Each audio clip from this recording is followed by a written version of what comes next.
حضرت یوسف علیہ السلام نے پھر سالوں حکومت کی مصر پر، پھر وہیں ان کی تدفین ہوئی، اور جب تدفین ہوئی تو اختلاف ہو گیا۔ ہر قبیلہ کہتا تھا ہم نے اپنی طرف یوسف کو دفن کرنا ہے، اس لیے کہ جس طرف ان کو دفن کریں گے خوشحالیاں ہوں گی۔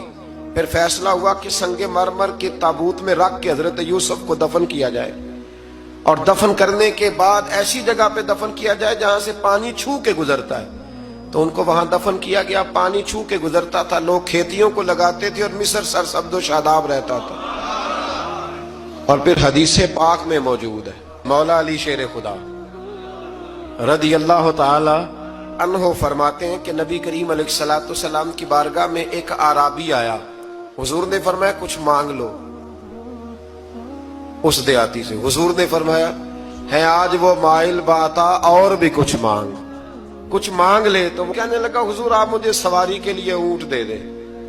حضرت علی کہتے ہیں میں نے کہا ہے افسوس، مانگا بھی تو کیا مانگا۔ حضور نے فرمایا چل کچھ اور مانگ لے۔ کہنے لگا چلے آنے جانے کے لیے کرایہ بھی دے دے، زادرہ بھی دے دے، کھانے کیا مانگا۔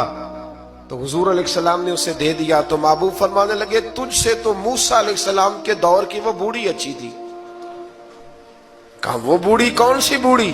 تو حضور علیہ السلام فرمانے لگے رب کریم نے حضرت موسیٰ کو حکم دیا کہ جب آپ مصر سے نکلیں تو حضرت یوسف کی قبر کو کھود کر ان کا تابوت بھی ساتھ لے جائیں۔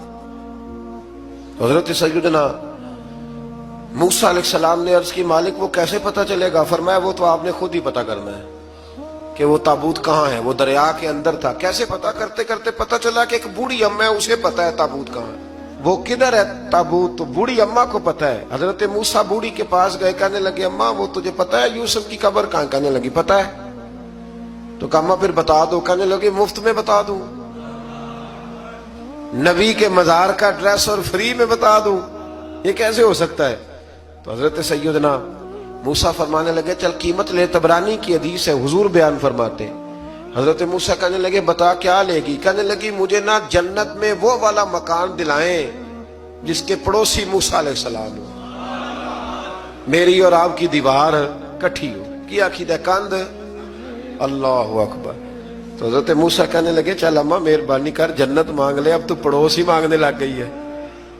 تو اب نبیوں کا درجہ تو بڑا ہوگا، تو دینے والا اللہ ہے، میں دعا کرتا ہوں۔ تو کہنے لگی جی ٹھیک ہے، اگر آپ نہیں دیتے تو میں ایڈریس نہیں بتاتی۔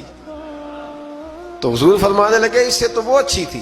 حضرت موسیٰ نے عرض کی کہ یا اللہ یہ نہیں بتا رہی تو اب کیا کروں؟ فرمایا موسیٰ وعدہ تو کر لے، مکان میں دے دوں گا، وعدہ کر لے۔ تو حضرت سیدنا یوسف کا مرتبہ دیکھیے کہ ان کے مزار کا پتہ بتانے کے لیے، مزار کا پتہ بتانے کے لیے اس خاتون نے حضرت موسیٰ سے جو قیمت لی وہ یہ تھی کہ میں جنت میں آپ کی پڑوسی بنوں گی پھر ایڈریس بتاؤں گی۔ تو حضرت موسیٰ نے وعدہ کیا، تو پھر اس نے پتہ بتایا کہ فلاں جگہ مزار ہے۔ یہ تقریباً سینکڑوں سال بعد حضرت موسیٰ وہ وہاں سے نکال کے تابوت کو اپنے ساتھ لے کر کے گئے۔